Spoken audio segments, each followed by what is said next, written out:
Hari ini kita akan belajar materi terakhir dari bab 1, konfigurasi elektron, kemudian tren dalam tabel periodik ya. Jadi untuk konfigurasi elektron ada beberapa hal yang harus diperhatikan. Pertama adalah prinsip Aufbau ya, semuanya sudah tahu. Jadi prinsipnya itu cuma dia menyatakan bahwa pengisian elektron harus dari orbital dengan energi yang terendah ya. Jadi urutannya sudah ada di sini, ada 1s, 2s, 2p, 3s, 3p. Nah, setelah 3p tidak bisa langsung 3D, harus ada 4s dulu gitu. Ada yang tahu kenapa alasannya tiba-tiba dari 3p tidak 3D tapi 4s dulu? Bagaimana, Usman? Karena subtingkat energi 3D lebih besar dari subtingkat 4S, Ibu. Ya, jadi karena energi dari si 4S lebih rendah sedikit aja dengan 3D ya. Jadi kalau di dalam urutannya itu kan, kalau kita belajar urutan energi itu kan,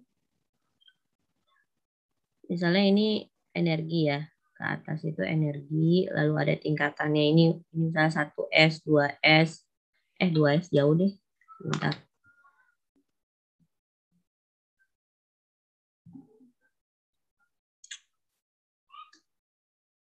Ini 2S agak jauh, terus 2P gitu ya. Terus 3S udah mulai ini, terus 3P. Nah, di sini tuh ada 4S dulu baru 3D gitu ya. Jadi misalnya ini 1S, ini 2S, ini 2P, ini 3S, ini 3P. Nah, ini di sini tuh 4S. 4S dulu baru 3D ya. Begitu. Itu seperti prinsip Aufbaunya seperti itu. Jadi untuk P itu dia N-nya tidak ada yang satu ya. Biar kalian paham bahwa tidak ada satu P. Tidak ada satu D, tidak ada satu F. Tidak ada. Yang ada cuman satu S ya. Ini bukan 15, satu S lah ya. Nah, kemudian untuk N sama dengan 2 ya. N sama dengan 2 itu hanya punyanya S dan P. Jadi P dimulai dari 2P. Tidak ada 1P ya. Itu dulu. Biar nanti pas buat konfigurasinya tidak ada 1P ya, tidak ada yang cuman N-nya sama dengan 1 cuman yang dimiliki oleh S. Kemudian ketika N sama dengan 2 baru muncul P ya. Muncul P. Kemudian untuk N sama dengan 3 baru ada 3S, terus 3P, dan juga 3D. Tapi jangan lupa sebelum kita masuk 3D harus ada 4S dulu. Dan seterusnya. Nah, berlaku juga untuk F. F itu muncul setelah N-nya sama dengan 4 ya. Di sini tidak sampai F ya. Mana itu? 4P, 4S, 3D, 4P. Oh, tidak sampai F di sini ya. Oke. Kemudian ada prinsip yang satunya lagi adalah asas larangan Pauli. Dia menyatakan bahwa dalam satu sistem untuk atom maupun molekul tidak ada dua elektron yang memiliki keempat bilangan kuantum yang sama ya. Jadi yang kemarin saya jelaskan kemarin yang menyatakan bahwa tidak ada dua elektron yang memiliki 4 bilangan kuantum yang sama. Nah, itu yang dinyatakan oleh Pauli dan alasan yang sebelumnya yang sudah saya utarakan di pertemuan sebelumnya ya. Karena kalau sekalipun mereka satu orbital, misalnya kan sama-sama misalnya di 1s misalnya, terus ada 2 elektron. Nah, elektron yang ini dia punya N-nya berapa? 1, dia punya L-nya 0, dia punya M-nya 0, dia punya S-nya plus setengah ya. Plus Nah, setengah. ya, sedangkan yang ini N-nya 1, L-nya 0, M-nya 0, tapi S-nya min Minus setengah. Ya, Setengah. keempatnya tidak sama. Yang sama cuma 3, tapi satunya ada yang beda. Ya, maksudnya itu. Oke. Kemudian ada aturan Hahn yang dia menyatakan bahwa lebih baik orbital diisi setengahnya dulu, baru aturan setengah penuh dan penuh gitulah ya. Jadi biasa tuh berlaku paling di atom-atom seperti kalau nggak salah tuh Cu ya. Saya ketemu Cu itu kan nomor atomnya berapa? Ada yang tahu Cu? 29 Ibu. 29. Nah, kita coba bikin ya konfigurasi elektronnya ya. Kan katanya kemarin semua udah ini ya, udah pernah belajar di SMA. Nah, ini kan 1S2, 2S2, 2P6, 3S2, 3P6, 4S2, baru 20. Kemudian 3D 9 kan ya. Nah, kalau menurut Han harus dibikin penuh gitu. Jadi S-nya dikasih setengah, terus nanti satu yang dari. Jadi orbital 4S kan ada 2 elektron tuh. Si Han bilang ya udah satu yang di S itu kasih ke D biar D jadi terakhirnya saya bikin ini terakhirnya aja ya biar nggak panjang gitu ya. Jadi nanti maunya si Han tuh yang ini, si S korbanin satunya, jadinya nanti itu terakhirnya itu 4S1, 3D10. Menurut saya sih ini sama aja sih. Menurut saya gitu. Cuman ya udahlah terserah. Maksudnya gini, kalau kita mau mencukupkan untuk D-nya itu lebih stabil dari 4S, cuman karena mungkin si Han mikir bahwa dari Aufbau, menurut dia kan 3D energinya lebih rendah ya, lebih tinggi. Jadi kalau misalnya elektronnya ada satu yang nganggur, nanti dia lebih tidak stabil. Mungkin yang saya pikirkan gitu. Jadi menurut dia mending 4S yang kosong daripada 3D gitu. Biar 4S itu kan energinya lebih rendah dan satu elektron tidak akan mengganggu. Satu elektron dengan satu kamar tidak akan mengganggu 4 elektron yang sudah stabil gitu menurut saya. Gitu kan maksudnya kan gambarannya kan kayak gini. Ini kan 4S terus di sini ada 3D kan. Nah, ada 2 elektron di sini dan di sini ada 9 ya. Nah, mungkin menurut dia karena ini energinya lebih tinggi, jadi nanti ini yang akan mengganggu teman-temannya mungkin gitu. Sedangkan kalau ini kan kalau dia lepas satu jadi cuman jadi cuma satu di sini dia tidak akan ganggu siapa-siapa karena kan kamarnya sendiri gitu. Kan sama kayak kalian saya tinggal di asrama, kamar kamu sendiri, kamu tidak akan mengganggu 5 orang yang sekamar gitu. Itulah mungkin analoginya kayak gitu. Mungkin menurut si Han. Jadi lebih baik menstabilkan yang mungkin mengganggu teman-temannya mungkin ya. Oke, karena harus ada aturan Han, jadi kalau misalnya ada soal yang menuntut harus ada penuh dan setengah penuh, usahakan untuk orbital D maupun P, si S-nya harus mengalah untuk orbital yang energinya lebih tinggi. Ya. Oke, kita lihat contoh untuk konfigurasi nitrogen dan oksigen gini ya. Nah, di sini tuh untuk statement yang ini dia menyatakan bahwa setiap elektron itu setiap elektron dibagi per kamar ya, bukan per orbital. Jadi untuk N itu kan 7 ya. 7 berarti kan ada 7 elektron. Nah, ada orbital 1S dulu, kemudian 2S dan kemudian 2P. Nah, kemarin saya sudah bilang bahwa orbital P itu kamarnya 3. Sebenarnya kamarnya 3 itu maksudnya karena dia berada di setiap bidang kartesiusnya. Jadi ada 2px, 2py, sama 2pz. Ini belum ada duanya. Ya. Jadi setiap kamar, jadi dianggap bahwa elektron itu berpasangan pada kamar masing-masing kan ya. Cuman kan kalau P itu kamarnya 3. Kalau S itu kan tidak ada SX atau SY atau SZ kan tidak ada. Kalau P itu ada 2PX, 2PY, 2PZ. Makanya dia menjabarkan dia di buku ini, mereka menjabarkannya seperti ini dulu biar kalian paham ternyata kedudukannya di dalam orbital itu seperti itu. Jadi kan ada 7, berarti kan ada 1S2 dulu ya. 1S2 full dulu baru naik ke 2S2. Ini sudah 4. Nah, sudah 4 berarti kurang 3. Nah, 3-nya itu tidak bisa kalian masukkan ya. Jadi ini PX yang ini punya yang ini ya. Bentar saya ganti warna. Ini. Yang kuning ini punyanya PX. Yang abu-abu ini punyanya Y, kemudian yang biru, jangan biru deh, coklat, punyanya yang ini. Ya, punya PPZ. Jadi pas diisi elektronnya itu,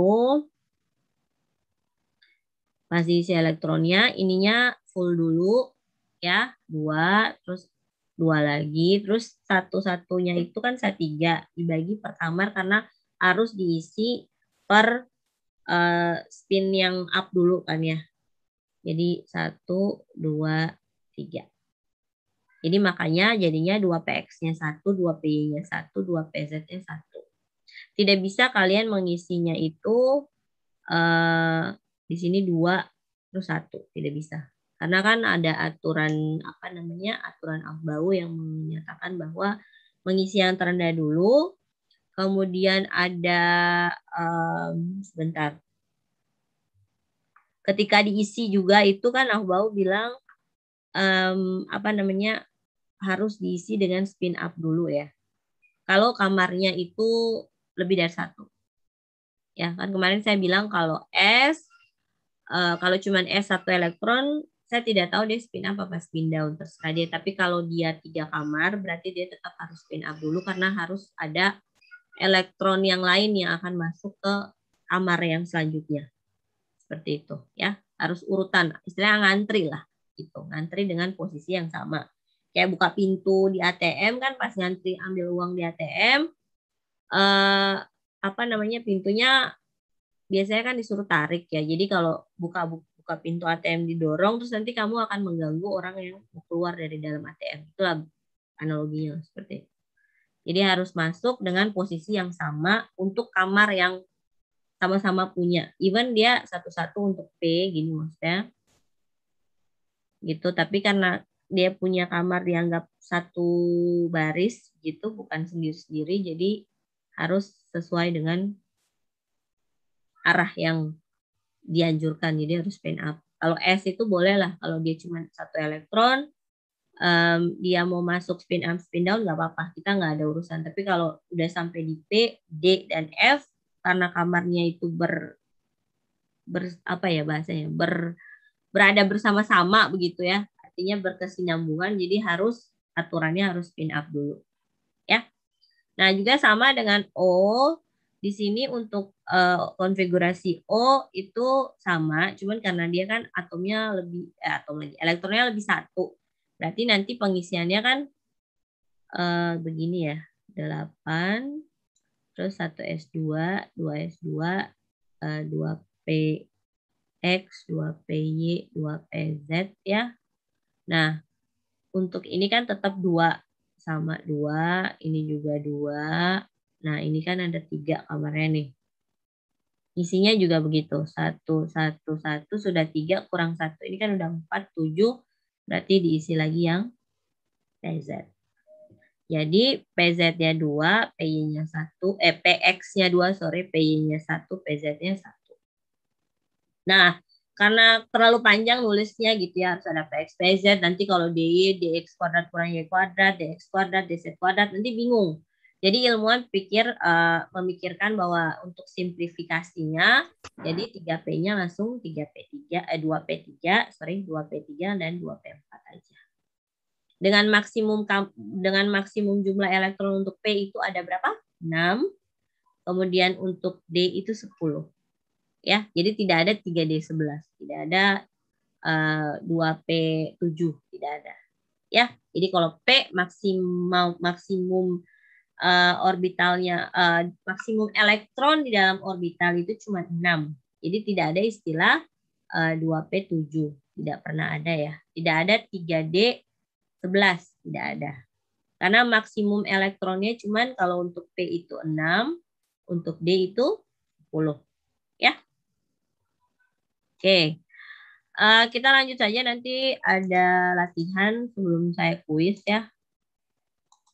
Jadi untuk konfigurasi elektron sudah selesai. Sebelum lanjut ada yang mau ditanyakan? Masih bingung, Ibu, saya belum mengerti PX, PY, PZ atau gimana-gimana, boleh? Ada yang mau bertanya? Ibu, Ya, silakan. saya masih bingung yang PX, PY, PZ. Jadi kan, ya, terima kasih Yasmin. Jadi orbit kan waktu SMA cuma diajarkan itu 1S itu cuma maksimumnya 2 karena kamarnya 1 gitu ya. Kemudian P kamarnya 3, D kamarnya 5 gitu. Nah, sebenarnya itu ini saya mau jelaskan pakai bahasa yang sederhana aja deh. Jadi ketika para ilmuwan itu menyelesaikan persamaan Schrödinger, mereka mendapatkan bahwa untuk persamaan orbital P itu ternyata dia berada di setiap koordinat. Kan kita belajar Cartesius ya. Nah, kita belajar Cartesius ini X, ini Y, ini Z misalnya ya. Jangan bingung, Ibu, waktu saya belajar SMA, X yang harus di sini ya udah terserah diganti X ini Y, ini Z ya. Gitu. Sebenarnya tuh kartesis itu yang penting keduanya saling tegak, ketiganya saling tegak lurus, terserah kamu mau definisikan X yang mana, Z yang mana, Y yang mana, terserah. Nah, ketika mereka menurunkan persamaan dan mencoba memplotkan dia dalam koordinat kartesius, ternyata orbital P itu kan bentuknya begini ya. Ya kayak bola berpilin gitu ya. Ternyata dia tuh berada di setiap koordinat. Jadi kalau PY itu di sini, PX itu di sini, PY-nya di sini, terus PZ-nya tuh di sini. Coba saya ganti ya, kasih warna biar beda. Oke, coba ya, ini Y, ini X, ini Z ya. Nah, untuk orbital PY yang merah nih. Kalau orbital yang PX dia berada sepanjang sumbu X. Kalau orbital Z dia berada di sepanjang sumbu Z. Gitu. Jadi asal muasal PX, PY, PZ itu mereka temukan ruangannya itu berada sepanjang koordinat X, Y, dan Z. Itu ya. Nah, di mana-mana untuk satu kamar ya, satu kamar itu maksimum elektron ngisi cuma 2 gitu. Cuman untuk S itu, kalau S itu di kuantum itu jangan kuantum lah, di kimia melihat dia tuh 3 dimensinya dia cuma bola. Jadi cuman kamarnya 1 gitu. Sedangkan kalau P bentuknya begini, jangan berarti Ibu kayaknya bentuk kayak ini kamarnya 2 karena 1 di sini, 1 di sini. Bukan maksudnya itu.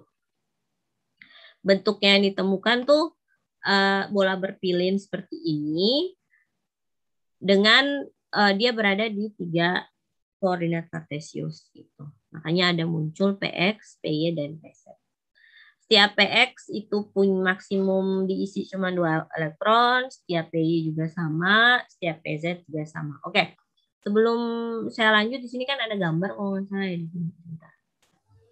Jadi untuk P itu bentuknya ada 3. Ini kalau D ada 5. Makanya kamarnya masing-masing. Jadi setiap ini kamarnya 1, kamarnya 1, kamarnya 1, kamarnya 1, kamarnya 1. Tapi di gambarnya kan jadi 5 biji kamar gitu ya. Setiap kamar cuma diisi 2 elektron. Tapi waktu ngisi harus spin up dulu karena kamarnya itu berjejeran gitu ya. Seperti itu. Bisa ya Yasmin atau masih bingung? Bisa Ibu. Bisa ya. Yang lain? Saya Bu. Ya silakan. Ibu tolong scroll ke atas di yang tadi elektron 8 tuh. Elektron berapa? Yang tadi O dengan konfigurasi 2P 2S 1S 2. Ini. Nah itu kan S itu kan punya. Nah di O ini kan elektronnya dalam konfigurasi 1S2, 2S2, 2P2, 2P4. Jadi tersisa 2 di P, Ibu.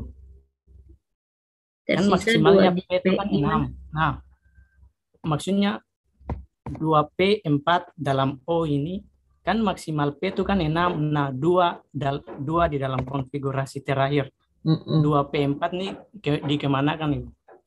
2P4. Aturan Han maksudnya? Kan kalau dibentukan dalam kamar yang kotak-kotak nih bukan, Iya. berarti satu-satu pada ini kamar yang terakhir berarti masih membutuhkan 2 elektron untuk bisa dibilang kamarnya tuh full garis ke atas ke bawah tuh Ibu. Iya, iya, iya. Jadi kamu mau bikin dia aturan Han gitu ya? Atau gimana? Ibu, maksudnya 2-nya tuh dikemanakan Ibu? 2-nya yang bagaimana? Kan 2P4 nih kan P itu kan punya maksimal tuh kan 6 Ibu. Iya. Nah, berarti 2P4 nih kan membutuhkan 2 untuk bisa dibilang suatu elektron yang ini yang kayak maksimal punya konfigurasi itu maksimal Ibu. Iya. Oke, sebentar. Kayak full dia punya konfigurasi itu full. Konfigurasi full. Oke. Nah, konfigurasi terima kasih Muhammad ya. Suara kamu putus sih, tapi saya bisa tangkap maksud kamu. Jadi yang kamu maksudkan ini kamu mau dia di sini berpasangan juga gitu ya? Ya gitu ya maksud kamu ya? Ya, tapi kan kita konfigurasi elektron tidak perlu memikirkan di luar itu ya. Kita cuma perlu menjabarkan dia dalam orbitalnya bagaimana. Bisa ya? Jadi kan O-nya 8, jadi elektronnya kalau cuma 8 ya 8 aja, nggak usah bikin jadi 10 ya. 10 tuh bukan oksigen, 10 itu neon kalau nggak salah ya. Jadi tugas kita cuma menjabarkan dia dalam konfigurasi elektron per orbitalnya ya. Jadi 1s2, 2s2, udah 4 kan ya. Jadi sisa berapa Muhammad? Zen. Kalau ada elektronnya 8, sisa 4. Nah, 4 itu kita masukkan di P. Nah, cara ngisinya itu sama kita harus masukkan spin up lagi ya. Kalau kamarnya lebih dari 1 harus spin up semua per kamarnya. Kemudian kalau udah 3 nih, kan udah 4 tambah 3 berapa? 7 ya. 7 kan ya, Sen ya? Nah, kalau udah 7 kan kurang 1. Satunya dimasukkan ke orbital yang ditulis paling kiri karena kita orang Indonesia nulisnya dari kiri lah ya. Jadi di sini terus 8. Sudah 8, kita nggak usah mikirkan tidak usah pikirkan yang 2 yang jomblo di sini ya. Karena kita tugasnya cuma sampai untuk konfigurasi.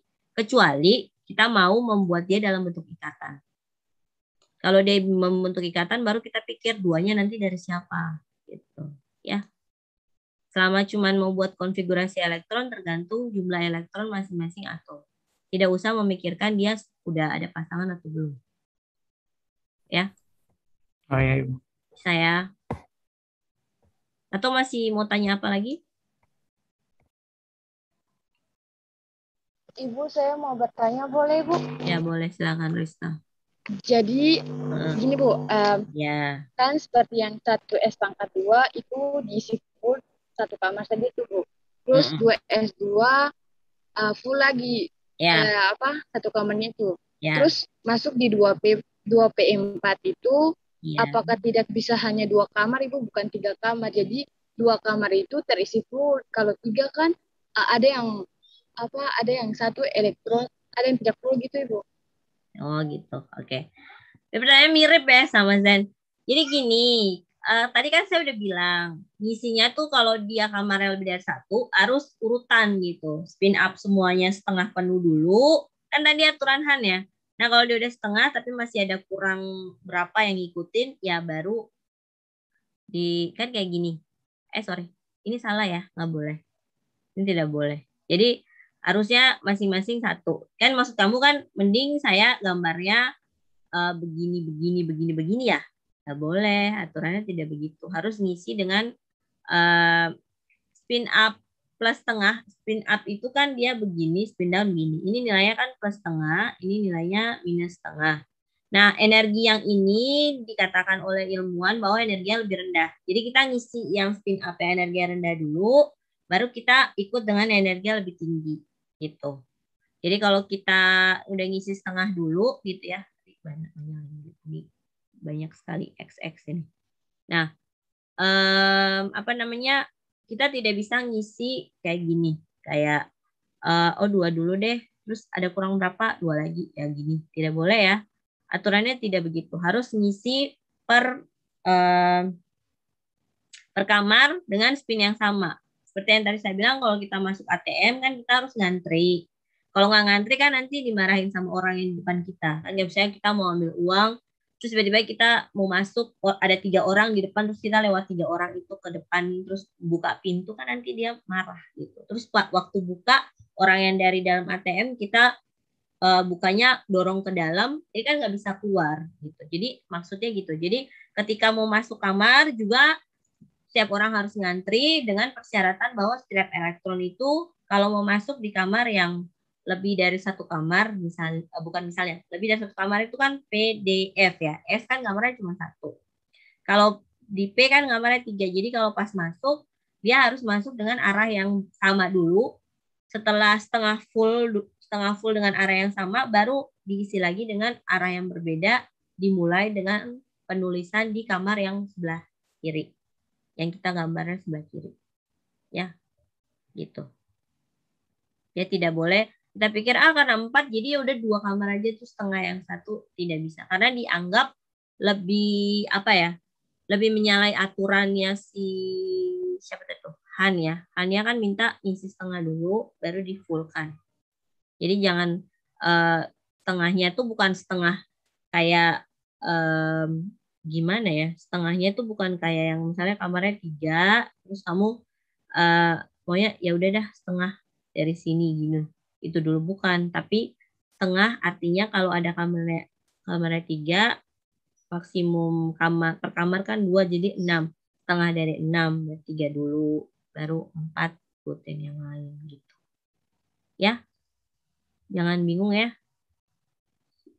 dalam pengisian kamar ya. Terus penulisannya itu Rista yang ini aja lah. Kalau kalian bikin begini ya boleh lah kalau kalian rajin ya. Rajin ngafalnya. Nanti kalau pas D nanti dijabarinnya D Z kuadrat 2, terus DX kuadrat kurang Y kuadrat 2 gitu. Kan nanti bingung. Jadi ini aja lah. Ya. Oke. Bisa Rista? Bisa, Bu. Ya. Oke, yang lain, makasih. Ibu, Yang lain, saya silakan. bertanya, kan di dalam konfigurasi elektronik kan ada tuh yang dinamakan dengan valensi atau kulit terluar, Ibu toh? Ya. Nah, kita bisa dapat kulit terluar tuh bagaimana, Ibu? Kulit terluarnya bisa didapat bagaimana? Maksudnya cara mendapatkan kulit terluar. Cara mendapatkan. Ya gini, apa ya? Elektron valensi sama elektron terdalamnya, atau yang lebih dikenal dengan core elektron dan valensi elektron. Oke, penentuan elektron valensinya ya. Jadi untuk N, warnanya ini N7 ya. Jadi 1s2, 2s2, 2p4 ya. 2p3, sorry. Nah, yang elektron intinya itu yang ini aja. Ya. Kemudian yang elektron valensinya ini. Ini elektron inti, ini elektron valensi, ya. Ya Zen ya, kalau menentukannya, kalau kamu bisa pikir, bukan kalau 3 kan, ini 2P. Sorry. Kalau ini kan kamarnya kan 1 isi 2, terus ini kamarnya 3 gitu ya.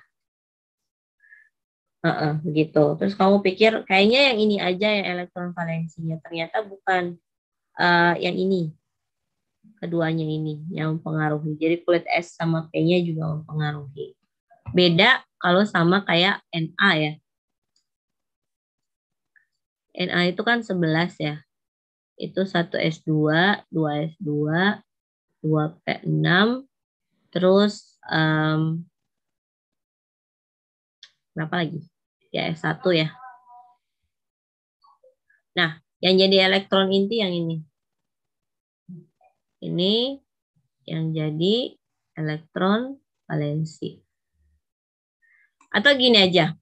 Kalau P diikuti, kalau P-nya belum stabil, artinya belum 6 ya, belum maksimum diisi, ya biar cara ininya tentukannya lebih gampang ya, kalau kalian kayak butuh.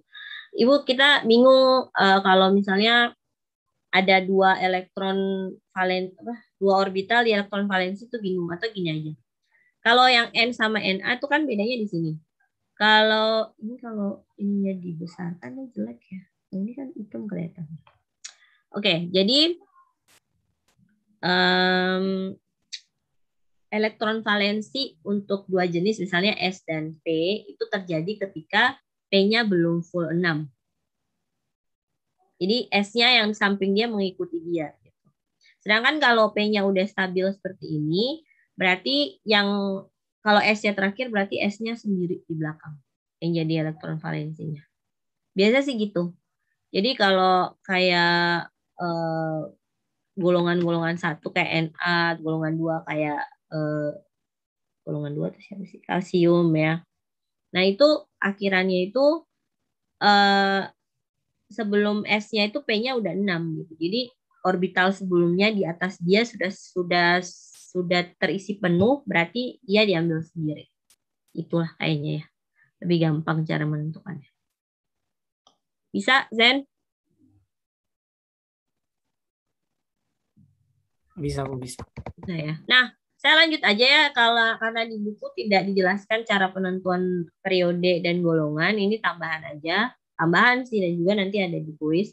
Jadi, kita bisa menentukan dari konfigurasi sebelum kita pindah ke tabel periodik, kita bisa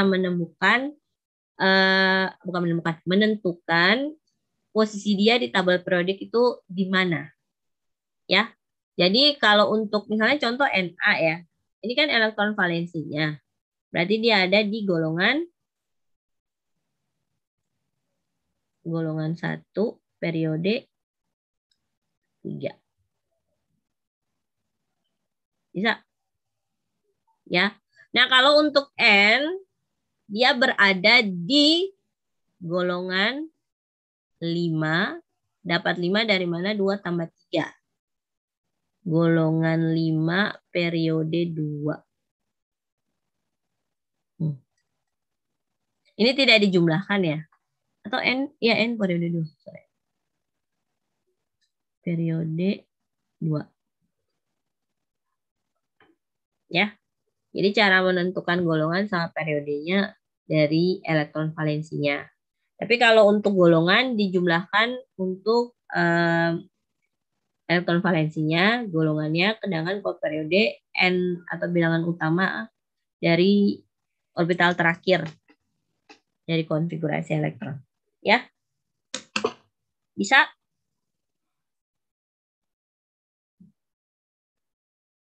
Ada yang mau tanyakan lagi?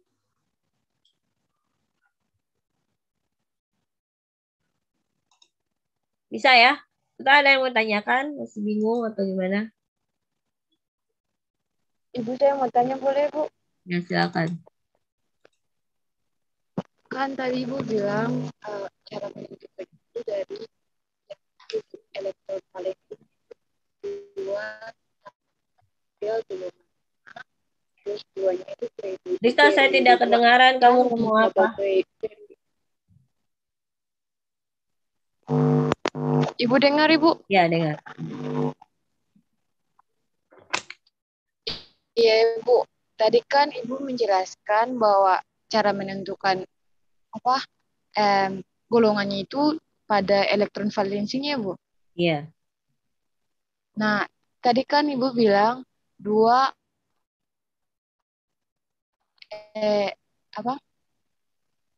golongan N itu didapat dari 2-nya itu periode N-nya. Terus pertanyaan saya kan di tabel periodik ada golongan 5A sama 5B. Terus cara kami menentukan golongannya itu AB bagaimana? Kalau golongan 5A, Kan kalau golongannya 5A berarti ikut yang ini aja 5A. Kalau 5B kan transisi. Nah, transisi itu biasanya tuh kan bukan N, bukan itu. Biasa kan muncul kan metal-metal gitu ya, yang vanadium gitu ya, Cu dan teman-temannya. Jadi kalau langsung dapat 5, 5A aja. Ya. ya, terima kasih Bu. Ya, sama-sama. Nanti dibaca aja untuk orbital. Di sini kan ada tuh orbital S, 1 orbital setiap kulit. Orbital P 3. 3 artinya itu kamarnya 3 gitu. Kalau dia 5, kalau F 7 dan seterusnya. Jadi dibaca aja. Kemudian kemiripan sifat. Nah, di sini nih muncul nih ya. Jadi yang mau saya jelaskan di sini itu ada 3 poin. Ukuran atom dan ion, kemudian energi ionisasi sama afinitas elektron saja ya. Untuk yang lain tidak terlalu ini ya, tidak terlalu krusial lah untuk kalian. Nah, jadi kan atom pasti dia punya ukuran ya. Tidak mungkin hidrogen lebih besar dari helium. Kenapa saya bilang begitu? Karena helium sama hidrogen, iya tidak lebih besar. Kenapa? Karena inti dari hidrogen kan cuma 1 tuh, plus 1 gitu ya. Kalau helium kan anggaplah dia plus 2 jadi agak besar dikit lah. Plus 2 itu protonnya, tapi kalau tambah neutron berarti kan plus 4 ya. Nah, kan hidrogen 1 ini 24 ya. Nah, untuk kulitnya sama-sama ada 1 S, cuman bedanya yang ini cuma 1 elektron, ini ada 2 gitu ya. Ini maksudnya gitu. Jadi pasti ukuran enggak deh. Kalau ukuran hidrogen sama helium besaran siapa?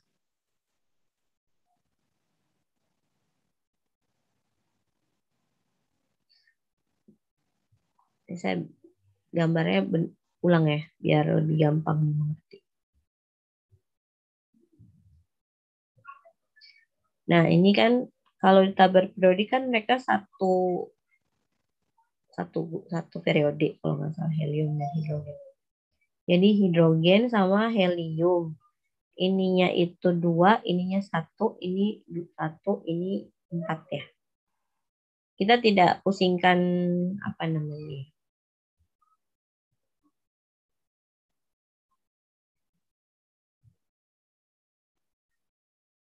Intinya dulu kayaknya ya.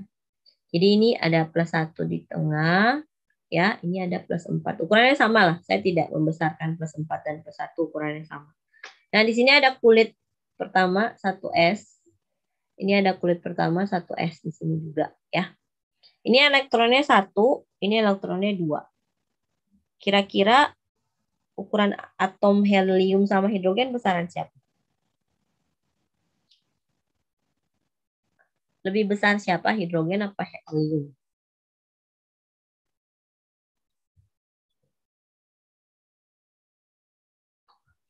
Oke, saya tanya.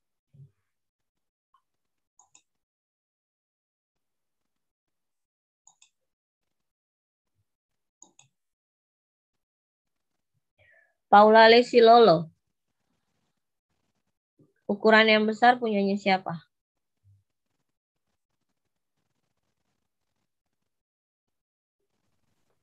Ya, Ibu, izin menjawab. Kalau menurut saya milik hidrogen, Ibu. Kenapa hidrogen? Soalnya dia punya 1 elektron, Ibu. Karena dia punya 1 elektron, sedangkan helium punya 2. Gitu. Iya, Ibu. Revita Nanulaita.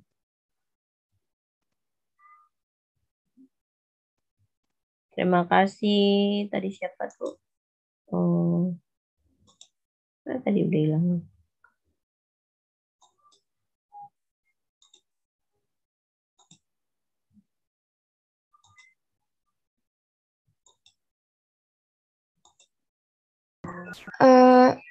Menurut saya lebih besar hidrogen juga, Ibu. Kenapa? Karena lebih besar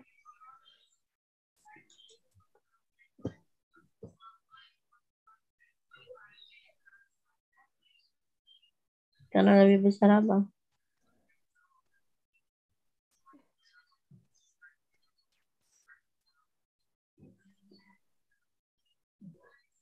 karena elektron H cuma satu, Ibu. Karena cuma satu, makanya dia lebih besar. Ya, Ibu. Oke. Safril.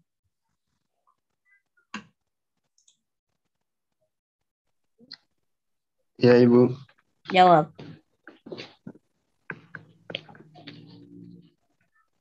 Helium, Ibu. Helium lebih besar karena Dia memiliki dua itu, Ibu. dua apa? Elektron. Dua elektron. Oke. Ada yang mau menjawab lagi? Saya, Ibu. Ya, silakan. Ya, Ibu, jawaban saya sama seperti Safril, yang lebih besar itu helium, Ibu. Karena Helium. dia memiliki ya elektron terluar lebih dan itu mempengaruhi ukurannya. Oke. Ukuran atom itu, sebelum saya langsung ke jawabannya, ukuran atom itu dipengaruhi oleh dua hal ya. Oleh dua hal. Dua hal itu adalah jumlah kulit. Jumlah kulit itu yang 1S, 2S, 2P, dan segala macamnya itu. Dan muatan inti efektif.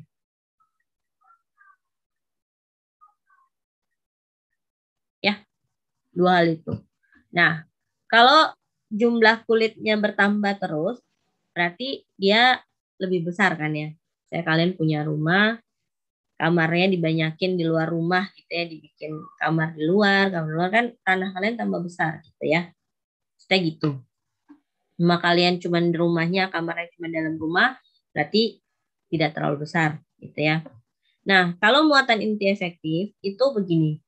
Kalau jumlah kulitnya sama, tapi protonnya lebih besar, berarti kan elektron lebih ketarik di inti yang muatannya lebih besar apa yang lebih kecil?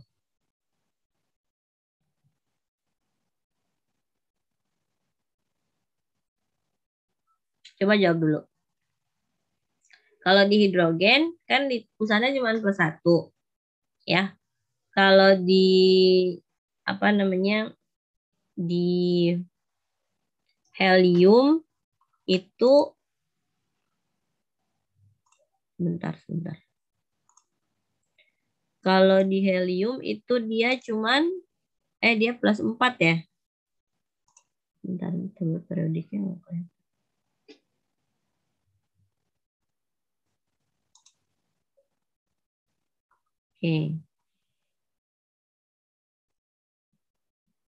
Ya kan ya? Jadi kalau di helium, dua elektron yang ini dia mendapatkan tarikan sebesar +4. Ya. Ini ke sini, jadi nanti elektronnya dirasakan +4 gitu. Sedangkan elektron yang di sini dapatnya kalau H, elektron yang dia dapat cuman +1. Berarti menurut kalian kalau yang narik +4 sama +1, yang daya tariknya paling kuat yang mana? +4. +4, Ibu. Berarti elektronnya lebih condong ketarik ke dalam. Ya, karena kan pusatnya kan lebih kuat energinya yang untuk narik muatannya. Jadi jari-jari yang paling besar punyanya hidrogen apa helium? Ya hidrogen ya. Jadi kan dia cuman atau kayak gimana ya? Kayak kalian analoginya. Kalian punya teman berat badannya 60 kilo. Terus misalnya ada teman kamu yang satu lagi berat badannya cuma 40 kilo. Nah, kira-kira yang narik kalian ke arah dia itu yang paling kuat yang mana? Yang 60 kilo kan ya. Berarti yang 60 kilo. Berarti ketika dia narik kalian yang beratnya cuma 50, pasti ketarik ke dia kan ya. Sedangkan kalau teman kamu beratnya 50, terus teman kamu 50, pasti kalau dalam keadaan siap dua-duanya pas lagi tarik-tarikan itu pasti kekuatan kalian mirip lah ya, karena sama-sama 50 gitu. Ya. Berarti jari-jari yang lebih kecil adalah punyanya helium. Helium dan hidrogen berada dalam satu periode. Jadi semakin ke kanan periodenya, berarti jari-jarinya semakin kecil. Alasannya kenapa? Karena dalam satu periode dari kiri ke kanan, jumlah kulit tetap, tapi muatan inti efektif bertambah. Sehingga elektron di jumlah kulit yang sama tertarik lebih banyak ke dalam inti, sehingga ukurannya mengecil. Ya, jadi kalau satu periode ditentukan oleh muatan inti efektif. Sedangkan kalau dalam satu golongan, dan di sini ada penjelasannya, dalam satu golongan dari atas ke bawah, jari-jarinya tambah hari tambah banyak gitu, tambah besar. Kenapa? Karena kulitnya itu tambah turun, tambah bertambah gitulah, tambah bertambah bahasa Inggris, semakin bertambah gitu kan ya. Jadi kan yang tadinya untuk Na kulit terakhirnya itu 3S. Nah, hari libur nanti kita paskanya itu sudah 4S. Berarti kulitnya kan semakin hari semakin bertambah. Jumlah kulitnya semakin bertambah, muatan inti efektif semakin besar juga. Tapi karena dalam hal ini jumlah kulitnya tambah banyak, berarti jari-jarinya tambah besar. Jadi kalau untuk dalam satu periode yang memegang peranan penting itu muatan inti efektif atau MIF. Sedangkan kalau dalam satu golongan yang mempengaruhi adalah jumlah kulit, YK, ya. Seperti itu.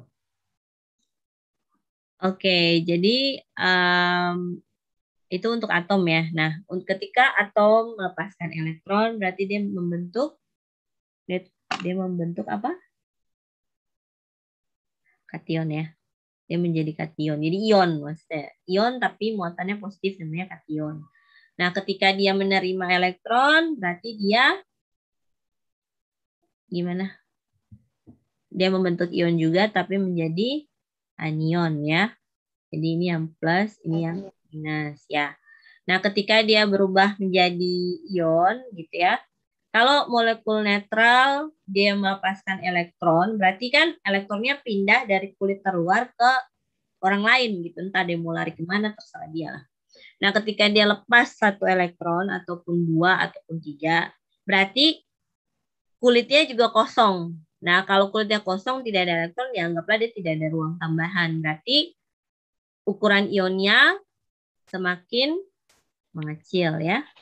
Jadi ketika satu atom melepaskan elektron dari kulit terluarnya membentuk kation, dia akan jari-jarinya semakin kecil. Contohnya yang di sini, lithium netral melepaskan satu elektron menjadi lithium plus, ukurannya lebih mengecil.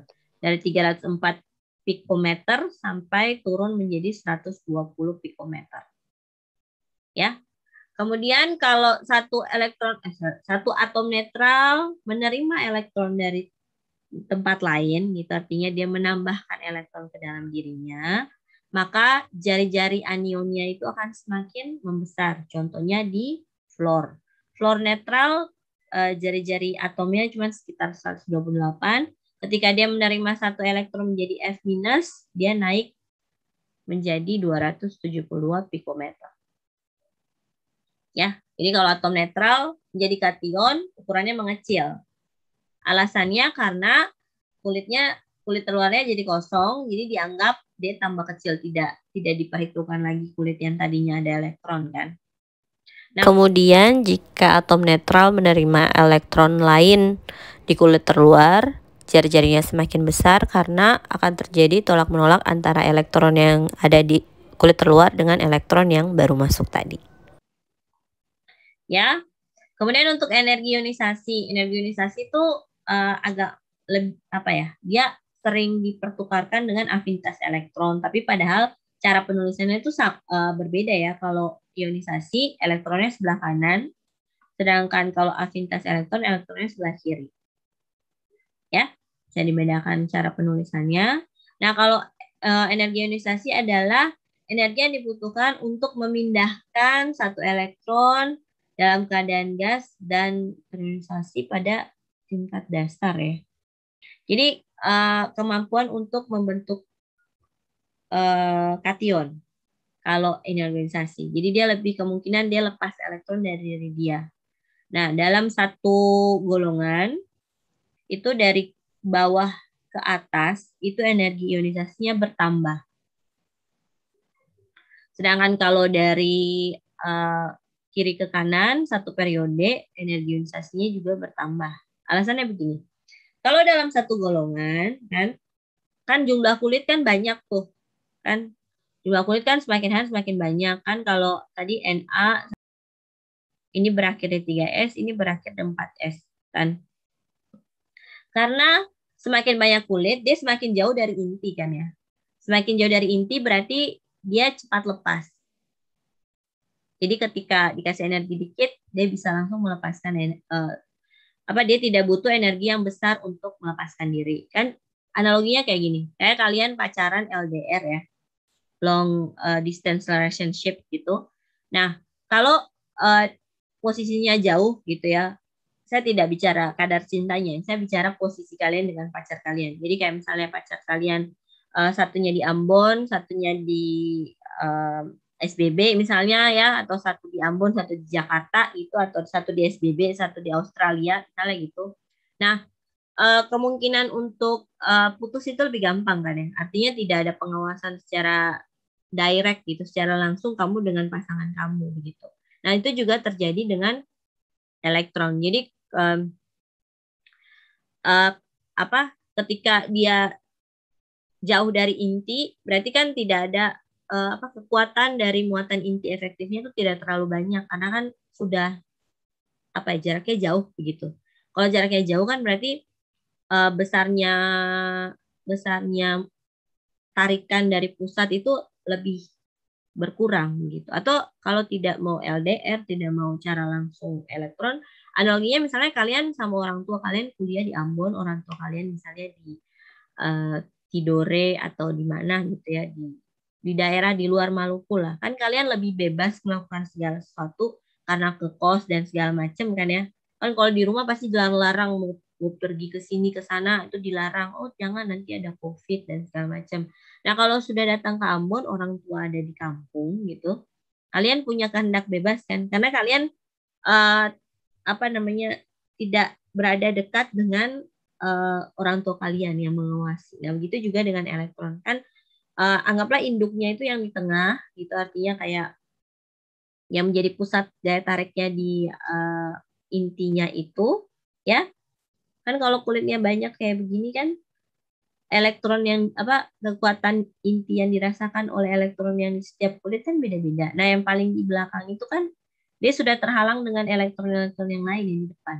Jadi dia lebih memilih untuk cepat melepaskan diri karena tidak mendapatkan kekuatan tarikan yang lebih sebesar dengan yang kulit pertama atau kulit kedua maupun kulit ketiga.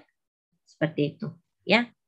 Nah, sehingga dia cepat lepas. Kalau dia cepat lepas berarti energi ionisasinya rendah. Oke, jadi semakin banyak kulit, maka energi ionisasinya semakin berkurang. Kenapa? Karena dia cepat lepas. Kalau dia lebih dekat ke inti, berarti dia lebih susah lepas. Ya, kalau kita lebih dekat orang tua kan pengawasannya lebih ketat dari kita ngekos gitu, ya.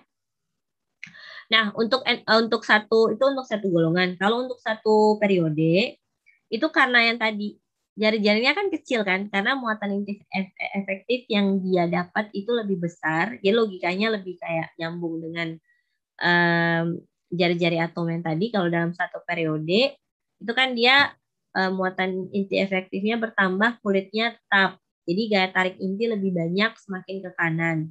Nah, karena gaya tarik inti yang dirasakan di kulit itu semakin kuat, sehingga lebih susah kita melepaskannya. Karena posisi dia dengan inti dekat, makanya untuk melepaskan elektron itu lebih susah. Sehingga energi ionisasinya tinggi. Ya. Sedangkan untuk afinitas elektron, sesuai literatur yang saya baca di Brady dan teman-temannya itu, dia tidak terlalu mengikuti pola ya. Tapi pada umumnya dalam satu golongan dari atas ke bawah harga afinitasnya semakin kecil, sedangkan satu periode dari kiri ke kanan semakin bertambah. Jadi afinitas karena dalam satu golongan dari atas ke bawah itu kan dia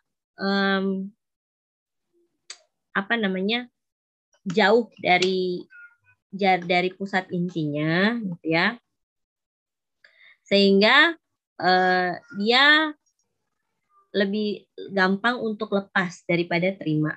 Kenapa? Karena muatan inti efektif yang dirasakan di kulit terakhir itu tidak terlalu kuat. Jadi untuk menarik yang dari luar ke dalam juga susah. Ya, jadi dia semakin dari atas ke bawah semakin kecil afinitasnya karena dia tidak punya kekuatan untuk menarik, karena muatan yang harusnya menarik elektron dari luar diri atom itu lebih susah karena tidak terasa di elektron di kulit terluar. Sedangkan kalau untuk satu periode, dia dari kiri ke kanan semakin kecil, dari kiri ke kanan semakin bertambah. Kenapa? Karena muatan inti tadi. Kalau muatan intinya masih dekat ke kulit terluar, berarti kemungkinan dia menarik yang dari luarnya itu juga semakin kuat, begitu. Ya, alasannya seperti itu. Misalnya kita lihat contoh di sini untuk atom ada urutan ya, germanium, thalenium sama selenium dan timah. Jadi di sini Sn dan Ge itu ada satu golongan, Se sama Te itu satu golongan. Oke, Sn dan Ge ya. Jadi Se itu kan dia Ge itu satu golongan dengan Se. Satu periode, sorry. Sn satu periode dengan Te. Berarti jari-jari Se lebih kecil dari Ge. Itu ya. Karena ini kan satu periode.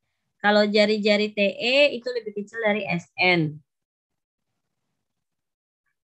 Nah, Ge, Se, Sn, dan Te ya, begitu. Jadi kalau satu periode ini berarti jari-jari Ge itu lebih besar dari jari-jari Se, gitu ya. Kemudian jari-jari Sn lebih besar dari jari-jari Te, karena ini bicara periode ya. Nah, kemudian jari-jari Se itu lebih kecil dari jari-jari Te. Kemudian jari-jari Ge itu lebih kecil dari jari-jari Sn. Berarti yang paling besar jari-jarinya yang mana? Jadi jawabannya adalah Sn ya. Nah kan Sn tuh lebih besar dari Te. Ya. Itu aja sih sebenarnya. Yang faktornya tuh dari dua ini. Oke. Yang kedua, Cr menjadi Cr2+ dan Cr3+. Jadi kation, maka atom netral akan semakin lebih besar daripada kationnya. Jadi kationnya mengecil.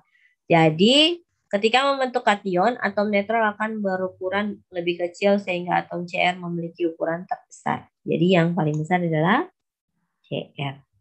Untuk bab 1 yang ini juga contohnya silikon, germanium, AS ini apa lagi lupa, AS sama fosfor ya, sama Fe, Fe3+ dan Fe. Seperti itu. Jadi di sini yang tadi jawabannya terbesar mana, yang ini yang paling kecil yang mana. Sampai ketemu besok, selamat siang ya.